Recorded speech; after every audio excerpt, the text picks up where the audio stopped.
Ladies and gentlemen, brothers and sisters across the continent.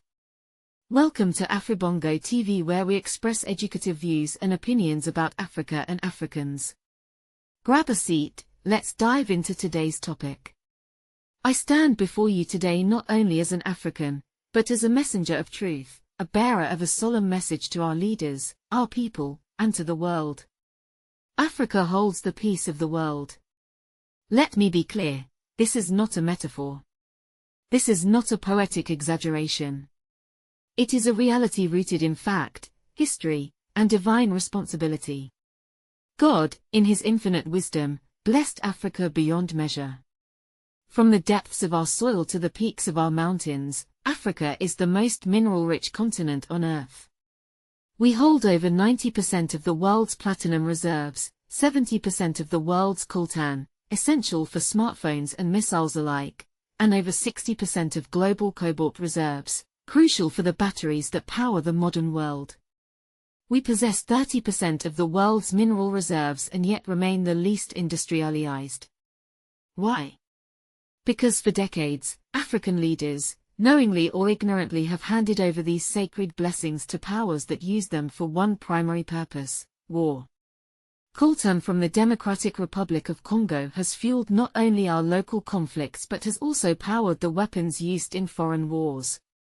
Cobalt from Zambia and the DRC goes into machines that fly over Gaza, Afghanistan, Ukraine, and Yemen.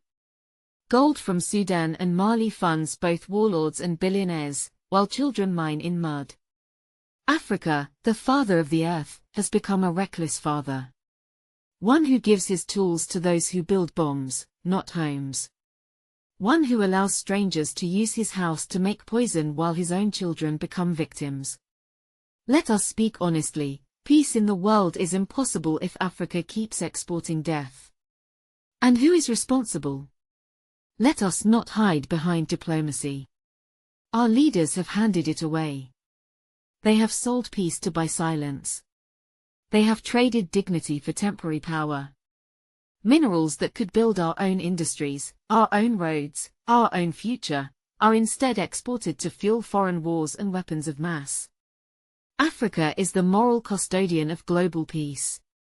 If we, as Africans, simply refuse to sell uranium, cobalt, coltan, and rare earth minerals to countries who produce weapons of mass destruction, we could starve the war machine. The tanks would not move. The drones would not fly. The bombs would not explode. Instead, we could demand ethical industrialization. We could build African-owned refineries, factories, and laboratories, not to produce weapons, but to produce hope. Phones, batteries, solar panels, medical equipment, we can produce peace from our soil, not war. Africa is not just complicit. Africa is critical. Without African minerals, the war machine of the world would collapse. Yet instead of being protectors of peace, some of our leaders have become puppets of imperialism.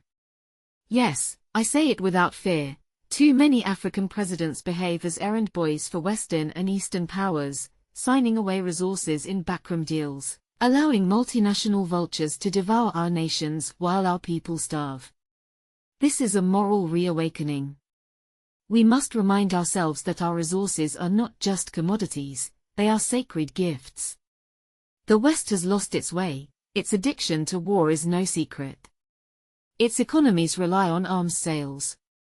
According to SIPRI, the global arms trade reached over $600 billion in 2024, with the US, Russia, and China as the top exporters. Where do they get the raw materials? If we close the gates, the fire of war will run out of fuel. So to every African leader, I say, you hold the keys to the peace of the world. Use them wisely. Let the Father of the Earth become the protector of the world. Thank you for watching.